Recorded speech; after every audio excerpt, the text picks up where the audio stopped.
सुना।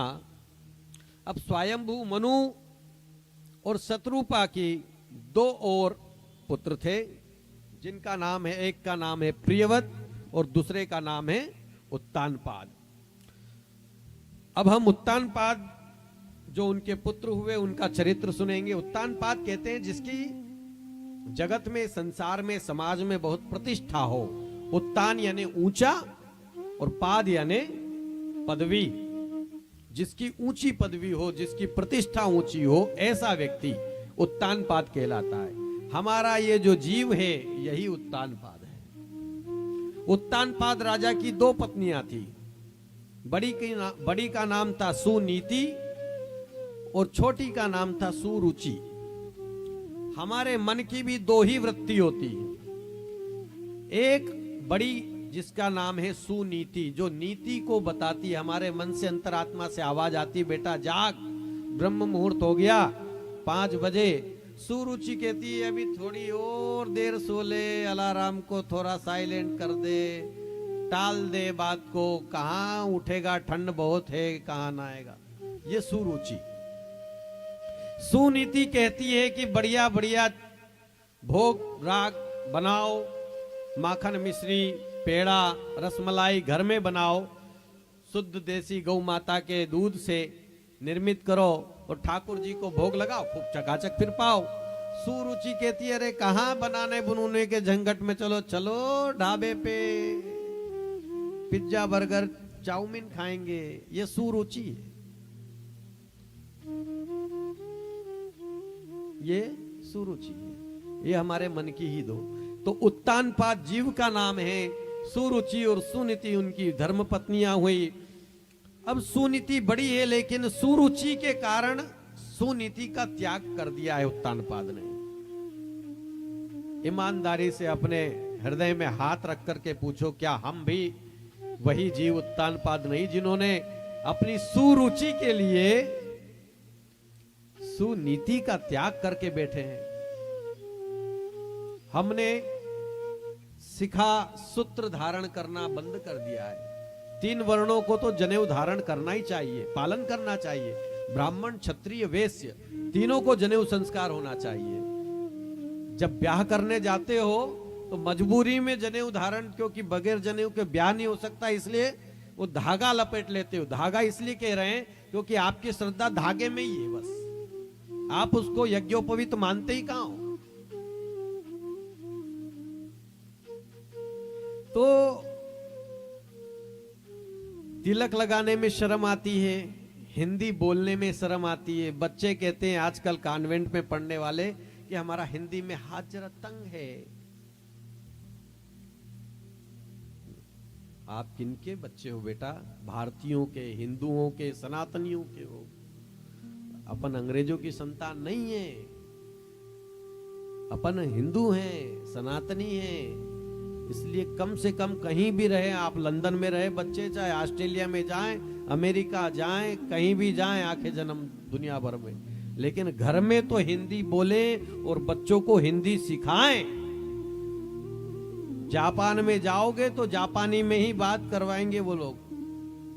वो कहीं भी जाएंगे जापानी में। अभी चाइना का राष्ट्रपति आएगा, चाइना में ही बोलेगा वो इंग्लिश में नहीं बोलेगा, कभी नहीं बोलेगा। फ्रांस में जाओगे फ्रेंच बोलेंगे, रशिया में जाओगे रशियन बोलेंगे। उनको अपनी मातृभाषा से लगाव है। हमने अपनी मातृभाषा के प्रति इतनी उपेक्षा क्यों कर दी? अंग्रेजी का अनादर नहीं करना है। हमारे घर में भी जब काम बढ़ जाता है तो हम कर्मचारी रखते, लेकिन वो मां का स्थान थोड़ी ले सकते। कर्मचारी कर्मचारी होगा, आया बाई होगी, माता माता होगी। हिंदी हमारी माता है, अंग्रेजी इत्यादि आया बाइयों है। आप अंग्रेजी में बोलते हो तो एकदम फॉर्मेलिटी की बात होती है, औपचारिक चर्चा जिसको बोलते हैं हिंदी में, औपचारिकता। और जैसे ही हिंदी में कोई बोल दिया पढ़ा लिखा भी, तो लगता है कि अपनत्व है।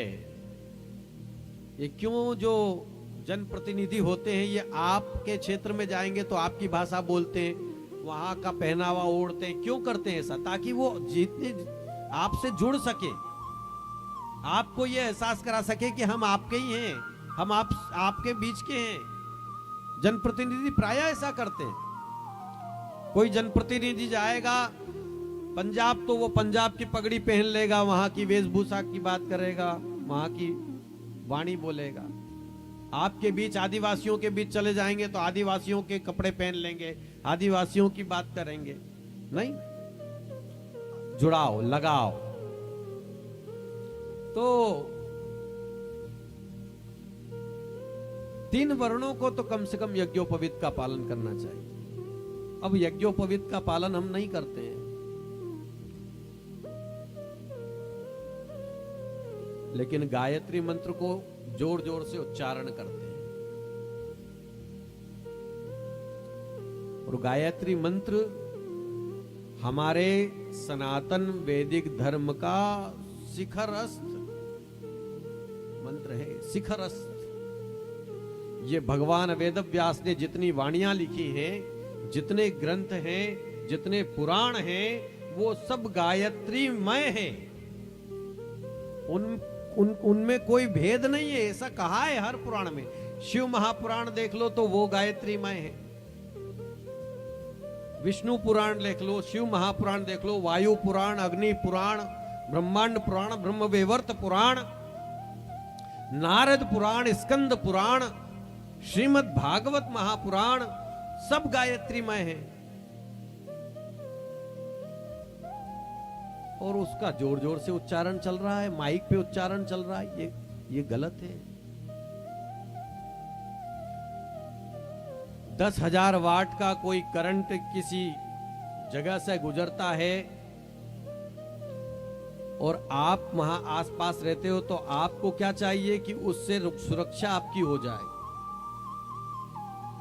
जरूरी है या नहीं है?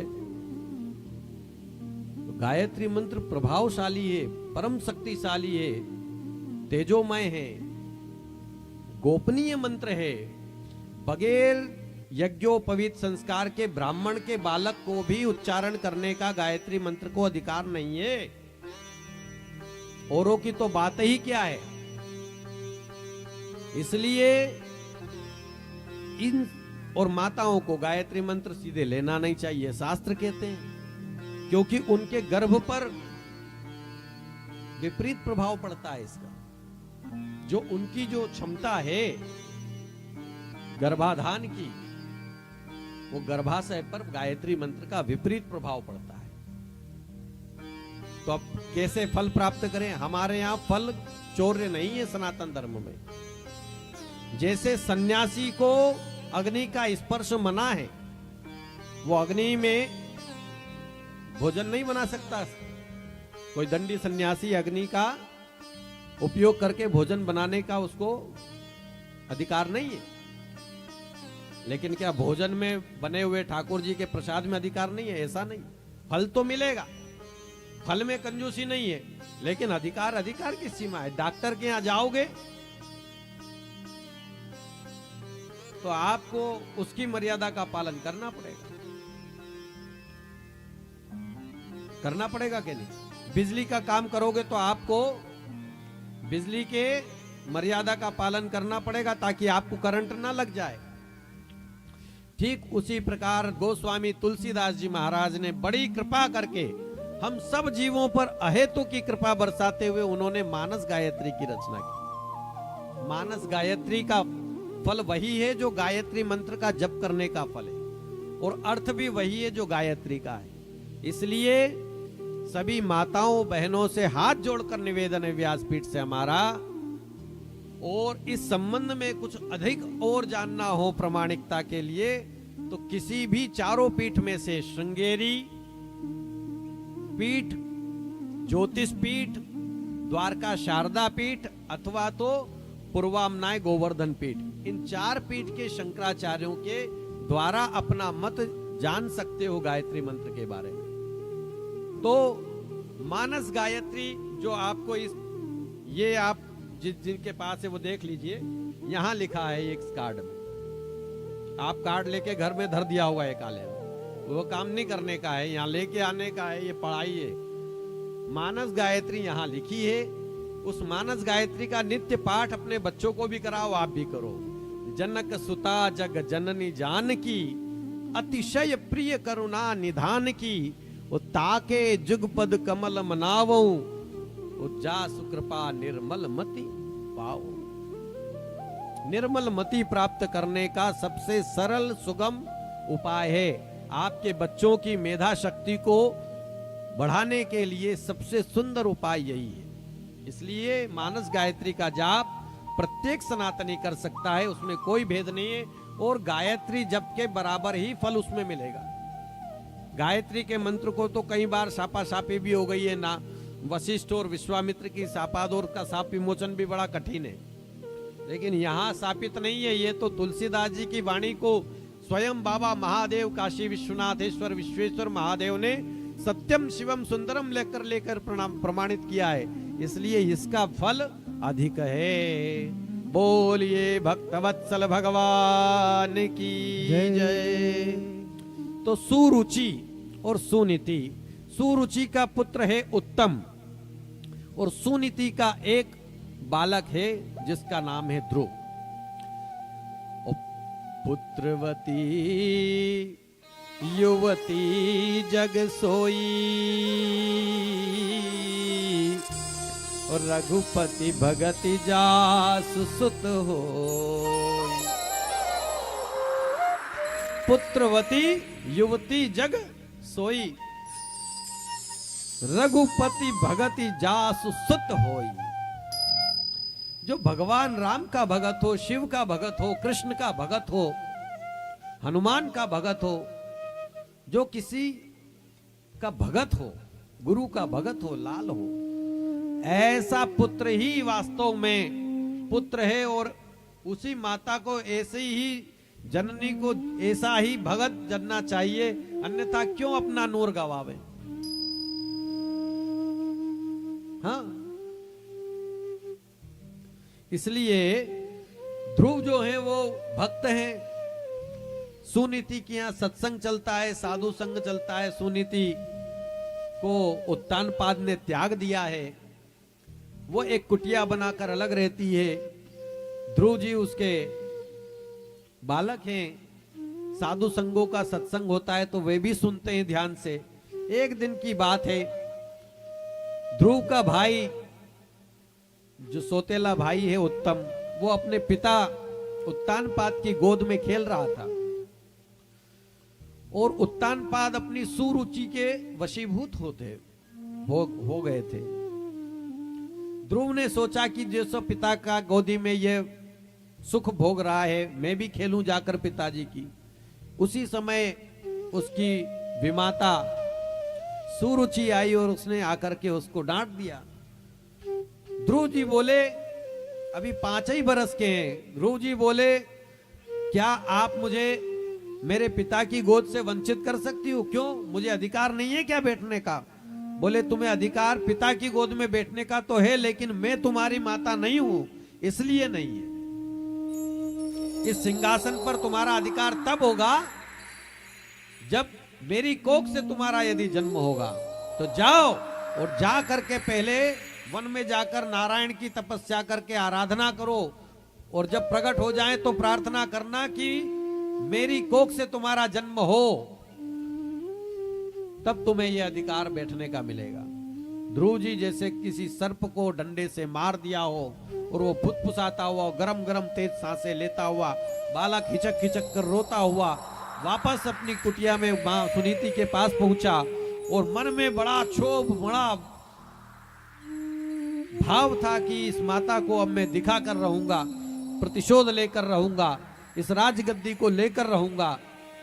इस तरह के क्षोभ में माता के प्रति जो है भाव से इस प्रकार का भाव भरकर के ध्रुव जी अपनी माता सुनीति के पास जब गए, सुनीति ने प्रेम से समझाया, बेटा क्या हुआ, सारा वृतांत तो सुनाया। बोले नहीं, उन्होंने ठीक ही तो कहा है, तुम्हें नारायण की ही चेष्टा करनी चाहिए पाने के लिए। ये लौकिक संसारिक पिता कब तक जिएंगे?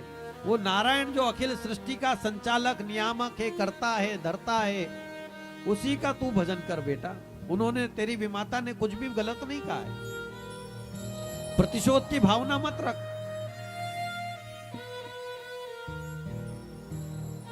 उन्होंने कुछ भी गलत नहीं किया, लेकिन ध्रुव जी को तो बड़ा बुरा लगा। आज सुरुचि ने न केवल उस बालक ध्रुव का अपमान किया, बल्कि परमात्मा का भी अपमान कर दिया, तपस्या का भी अपमान कर दिया। अरे गर्भ में, तुम्हारा गर्भ क्या परमात्मा से भी श्रेष्ठ या ऊंचा हो गया?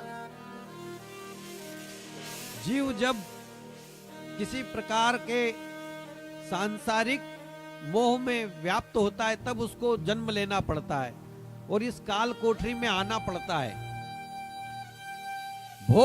भोगने के लिए आना पड़ता है, अपने कर्मों को चुकाने के लिए आना पड़ता है। तुम्हारे गर्भ को परमात्मा से तुमने श्रेष्ठ मान लिया। भक्त का भी अपमान, निरादर कर दिया और भगवान का भी निरादर कर दिया। और भगवान अपना अपमान तो सह लेते हैं, लेकिन भक्त का अपमान नहीं सहन करते। माता ने, सुनीति ने ध्रुव जी को कहा, तुम जाओ और वन में तपस्या करके नारायण को प्रकट करो और फिर जो तुम्हारी इच्छा हो सो मांग लेना बेटा। ध्रुव जी वन की ओर चले। मात्र 5 वर्ष के बालक, छोटे से बालक हैं, छोटी सी अवस्था, और अकेले चले जा रहे हैं, चले जा रहे हैं, चले जा रहे हैं। जब जाने लगे, मार्ग में जंगल शुरू हो गया। बोले, माता ने खूब समझाया था कि जंगल आएगा, जंगली पशु पक्षी रहेंगे, किसी से घबराना मत, परमात्मा सभी जगह व्याप्त है। तू आर्त भाव से, दीन भाव से उनका भजन करेगा, ध्यान करेगा, वो प्रकट हो जाएंगे, वो तुझे दर्शन अवश्य देंगे। जब ध्रुव जी जाने लगे, उधर से देवर्षि नारद गुजर रहे थे आकाश मार्ग से। उन्होंने देखा छोटा सा 5 वर्ष का बालक और वन में जा रहा अकेला। नारद जी ने कहा, सोचा मन में स्वयं से कि कितना अच्छा हो कि ये मेरा इतना निष्ठावान जो बालक है मेरा चेला बन जाए। देखिए, नारद जी की जो शिष्या है वो माता पार्वती है, गौरी माँ, लक्ष्मी है, सरस्वती है, व्यास भगवान हैं? इतने बड़े बड़े चेले हैं उनके, लेकिन फिर भी वो एक बालक को पालें। बोले, इसको तो अपनी बड़ी शोभा बढ़ जाएगी कि इतना सुंदर, इतनी कम आयु का, इतना श्रेष्ठ तपस्वी, इतना श्रेष्ठ निष्ठावान भगत हमारा शिष्य है। भाई, गुरु को भी अपने शिष्य पर उतना ही स्नेह होता है जितना एक पिता को अपने पुत्र के ऊपर होता है। किसान को अपने लहलहाते हुए खेत को देख करके जो प्रसन्नता होती है, जो हरियाली देख करके किसान प्रसन्न होता है, वही गुरु अपने शिष्य को देखकर प्रसन्न होता है। जैसे माँ अपने बेटे को दुलार करती है, एक गुरु के अंदर करोड़ों माँ छुपी रहती है। ऊपर से नारियल की तरह वो कठोर दिखता है, लेकिन भीतर तो वो उजाला रहता है, उजियारा हो। नारिकेल समाकारः दृश्यन्ते खलु सज्जनाः अन्ये बदरिकाकारा बहिरेव मनोहरा। बाकी संसार के लोग कैसे होते? बोले, बेर की तरह, ऊपर से अच्छे नरम नरम दिखेंगे लेकिन अंदर गुठली होगी। और गुरु कैसे होंगे? ऊपर कठोर कठोर दिखेंगे लेकिन अंदर से उजले और नरम होंगे। नारद जी ने कहा, ये चेला बन जाए तो बड़ी बात बन जाएगी, चलो परीक्षा करते हैं।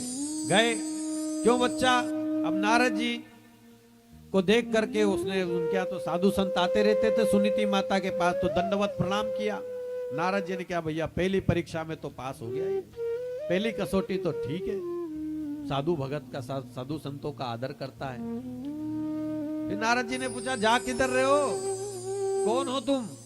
मेरा नाम ध्रुव है, मेरी माता का नाम श्रीमती सुनीति है और मेरे पिता उत्तानपाद जी हैं। अच्छा, तो तो तुम जा किधर रहे हो, काय के लिए जा रहे इधर जंगल में? बोले भगवान को प्रकट करने जा रहे हैं। किसने कहा तुमको ये भगवान जंगल में रहते हैं? मेरी माता ने कहा है। अरे बोले कोई जंगल में भगवान भगवान नहीं रहते हैं, वहां बब्बर शेर रहता है, नाश्ता कर जाएगा तुम्हारा। बोले नहीं, बब्बर शेर भी रहता है, भगवान भी रहते हैं, ऐसा माँ ने हमको बताया है। बोले कैसे करोगे प्रकट?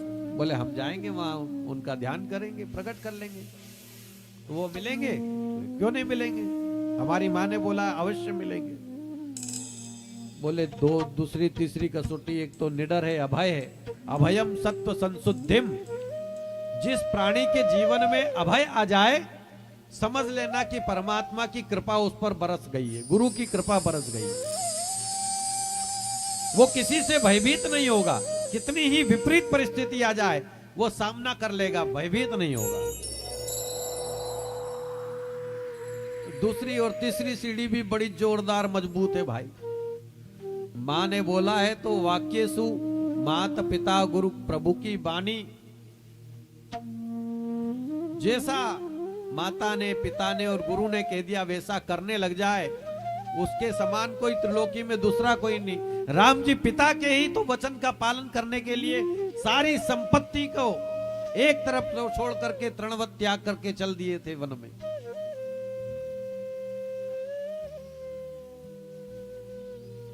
ध्रुव जी को गले से लगा लिया। बोले कितने टाइम भोजन करते हो घर पे?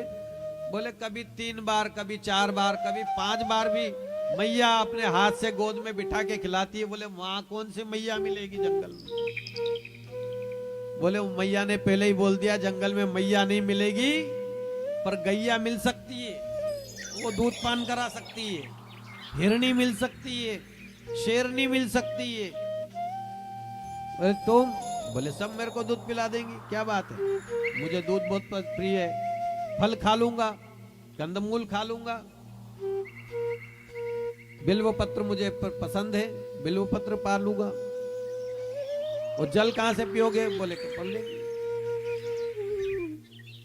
अब नारद जी ने कहा मेरा शिष्य बनोगे? हाथ जोड़े महाराज आपके।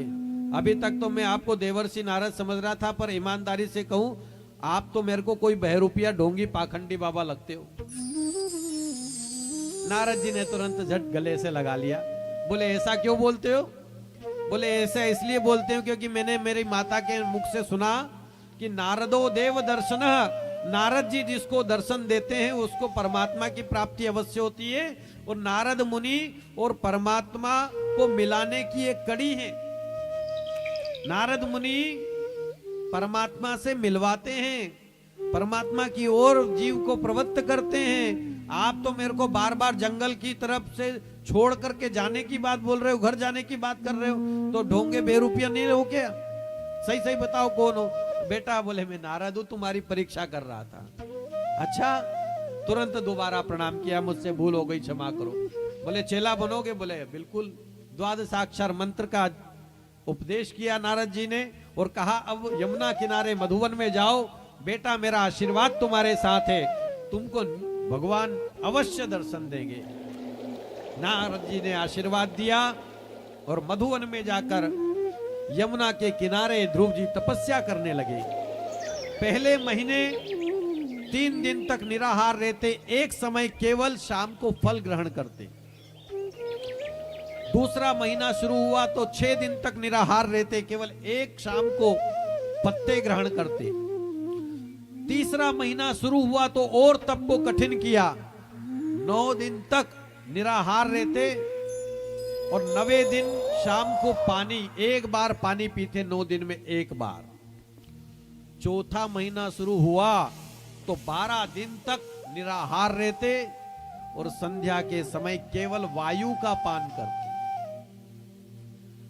हमारे जीवन में भी एक संत ऐसे आए, आपने भी शायद उनके बारे में सुना होगा, अभी अभी उनका शरीर छूटा है। नाम था उनका चुनरी वाली माता प्रहलाद जानी के नाम से, और जहां अंबाजी है गुजरात में, वो वहां साधन भजन करते थे। वो केवल वायु पीते थे। 70 वर्ष से उनने ना कुछ खाया था ना पिया था। स्वयं बाबा देव रामदेव जो है उनके आगे दंडवत प्रणाम करके खूब उनका, और फ्रांस का वैज्ञानिकों और जमाने भर के वैज्ञानिकों ने उनका परीक्षण किया। और हमने स्वयं ने 2 दिन तक हम एक कार्यक्रम में साथ में थे, तो हम चूंकि विज्ञान के विद्यार्थी थे तब ऐसी वृत्ति थी कि भैया देखें तो सही बात सही है कि नहीं। ना कुछ खाते थे और ना लघु शंका की समझ, बात ही नहीं है, जब खाएंगे नहीं तो जाएंगे नहीं। ऐसे धन्य। तो ये हमने प्रत्यक्ष देखा है कि वो केवल वायु का आहार करते थे। ध्रुव जी ने भी 9 दिन 12 दिन में एक बार केवल वायु का पान करके हुए। चौथा महीना बीता, 5वां जैसे ही लगा, प्राणायाम को अपने ब्रह्मरंध्र में स्थापित किया, चढ़ाया और सांस रोक करके, सांस को रोक कर प्राण और खड़े हो गए, एक पैर पर एक अंगूठे पर। और जो ही सांस को अवरुद्ध किया तो चूंकि हम सब आप सब एक डोरी से बंधे हुए, जैसे ये माला है ना, ये माला के मन के अलग अलग दिख रहे हैं आपको, लेकिन है ये एक ही धागे में। वो एक ही धागा हम आपके भीतर भी बंधा हुआ है सब जीवों में। वो काय का है? वो प्राणवायु का है। परमात्मा की नजर में हम लोग कैसे हैं? कुछ भी करते हैं, मोती कुचला भी कुछ भी सरके, माला क्या जो धागा है उसको मालूम पड़ेगा ना कौन सा मोती खसक रहा है, पड़ेगा कि नहीं पड़ेगा माला। इसी प्रकार हम सांसों की डोर में गुथे हुए सब लोग आपस में जुड़े हुए हैं। जैसे ही ध्रुव जी ने सांस रोकी, सारे देवी देवताओं में हड़कंप मचा, सबके सांस प्राण कंपन करने लगे, घबराए, सांसें अवरुद्ध होने लगी। भगवान नारायण ने कहा घबराओ मत, मेरा जो भक्त है उसने प्राणायाम को जो है ब्रह्मरंध्र में स्थापित करके निर्विकल्प समाधि में मग्न हो गया है, और मैं शीघ्र ही उसका दर्शन करने जा रहा हूं। भागवत में लिखा है ध्रुव जी को भगवान दर्शन देने नहीं गए, भगवान दर्शन करने गए हैं। उस 5 वर्ष की आयु के भक्त ध्रुव को भगवान दर्शन करने गए उसका, और भगवान आए और आकर के ध्रुव के सामने खड़े हो गए। ध्रुव तो ध्यानस्थ थे, जो ही ध्यान के अंदर से भगवान अंतर्ध्यान हुए, छटपटा कर नेत्र खोले, सामने देखा तो वही पीतांबरधारी शंख चक्र गरुड़ पद्म लेकर के भगवान शिव, भगवान नारायण सामने खड़े हैं। ध्रुव जी ने प्रणाम किया। अब ये समझ में नहीं आ रहा, 5 मिनट हो गए, 7 मिनट हो गए, 10 मिनट हो गए, 15 मिनट हो गए। माता ने सब कुछ समझाया, पर ये तो बताया ही नहीं कि जब भगवान प्रकट हो जाएं तो फिर क्या करना है। भगवान प्रकट हो जाएंगे, ऐसे प्रकट हो जाएंगे, ये मत डरना, ये करना, ये तो सब मेरी माँ ने बताया। पर मेरी माँ भी भुलक्कड़ है, क्या करूं, ये भूल ही गई। अब भगवान प्रकट हो जाएं तो फिर क्या करना है, क्या बोलना है, कैसे क्या करना है। प्रणाम तो मैंने कर लिया, सो गया। अब 15 मिनट टुकुर टुकुर भगवान को वो देखे, भगवान टुकुर टुकुर मुस्कुराकर उसको देखे कि भैया कुछ तो बोल, क्या बात है, इतना तप किया कठोर, मेरे को प्रकट किया, अब बोल तो सही, क्या बोलेगा। भगवान समझ गए कि ये 5 वर्ष का बालक तो कोई वेद स्तुति कर्मकांड स्तुति कुछ जानता नहीं, मंत्र श्लोक, तो इसके कपोल पर मैं अपना दक्षिणावर्ती शंख रख दूं। तो भगवान श्री हरि नारायण ने जो अपने हस्तार विंद में विराजित शंख को जो ही कपोल गाल पर रखा, ध्रुव जी के सारे वेद शास्त्र उसके अंदर हृदयस्थ हो गए और बोल पड़े, योऽन्तः प्रविश्य मम वाचमिमां प्रसुप्तम् संजीवयत्यखिल शक्तिधर स्वधाम्ना अन्यास्तहस्तचरण श्रवण त्वगादीन् प्राणान् नमो भगवते पुरुषाय तुभ्यम्। हे हरि, आपका दर्शन से पहले तो मेरे मन में बहुत सारी कामनाएं थी, लेकिन अब वो सब कामनाओं शून्य हो गया हूं, मुझे कुछ नहीं चाहिए, आप मिल गए, सब हो गया। लेकिन परमात्मा ऐसा नहीं कहते। और हमारे दादा गुरु धर्म सम्राट परम पूज्य स्वामी श्री करपात्री जी महाराज कहते थे, भगवान के भगत के दोनों हाथों में लड्डू होना चाहिए, और होता है। उसको भक्ति भी मिलती है और मुक्ति भी मिलती है, भोग भी मिलता है, मोक्ष भी मिलता है। भैया जो बालक अच्छा रहेगा उसके लिए सब प्रकार का सामग्री माता पिता जुटाते हैं कि नहीं, और जो दुष्ट होगा उसके लिए उसको थोड़ा सा अभाव में ही रखें तो ठीक है, थोड़ी दुष्टता कम करेगा। तो भोग और मोक्ष दोनों हाथ लगना चाहिए, और लगते हैं। भगवान ने कहा देखो तुम्हारे मन में अभी इच्छा नहीं है, लेकिन कभी थी तो सही ना, इसलिए पहले तुमको जाओ राज्य का सुख भोगो, और बाद में तुम मेरे धाम को लोगोगे, और तुम्हारे लिए एक अलग लोग तुम्हारे को तुम्हारे लोक से जानेंगे। आज भी हम जब विवाह करवाते हैं, पंडित जन विवाह करवाते हैं, तो ध्रुव का दर्शन ब्रह्म मुहूर्त में करवाया जाता है नव दंपति को, कि आप सबका लक्ष्य वो ध्रुव पद की प्राप्ति होना चाहिए, ध्रुव के समान अटल लक्ष्य का होना चाहिए। ऐसा दृढ़ संकल्प होना चाहिए कि हम भी भगवान की प्राप्ति करें। मात्र 5 वर्ष की अवस्था में ध्रुव ने भगवान की प्राप्ति हुई, और यह सब देखकर, दृश्य देखकर देवताओं ने पुष्प बरसाए। और ध्रुव जी जब लौटे तो उनकी विमाता को भी एहसास हुआ, उनके पिता ने भी, सब ने उनकी सुंदर आगवानी की। हाथी, घोड़े, रथ, सभासद सबने आगवानी करके संतों की बड़ी भीड़ माला पुष्प लेकर ध्रुव जी का स्वागत कर रही है। और सब के सब ध्रुव जी का स्वागत करते हुए क्या गा रहे हैं? जय हो वे भगवान तेरी जय हो वे, जय हो वे भगवान तेरी जय हो वे, जय हो वे भगवान तेरी जय हो वे, जय हो वे भगवान, जय हो वे तेरी जय हो वे, जय हो वे तेरी जय हो वे, जय हो वे तेरी जय हो वे, जय हो वे तेरी जय हो वे, जय हो वे भगवान तेरी जय हो वे, जय हो वे भगवान तेरी जय हो वे,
ध्रुव जी महाराज का बड़ा स्वागत हुआ। ध्रुव जी को उत्तम लोक की प्राप्ति हुई। 36,000 वर्ष तक उन्होंने शासन किया और जब अंत समय आया तो उनके लिए विमान आया। भगवान के पार्षद उनको लेने के लिए आए। ध्रुव जी महाराज ने कहा मेरी माता किधर है? बोले माता देखिए आगे के विमान में विराजित है, आप चलिए। और ध्रुव जी विमान में सवार होकर के और मृत्यु के माथे पर पैर धर करके गए हैं। ऐसे ध्रुव जी महाराज भगवान के परम भक्त हुए।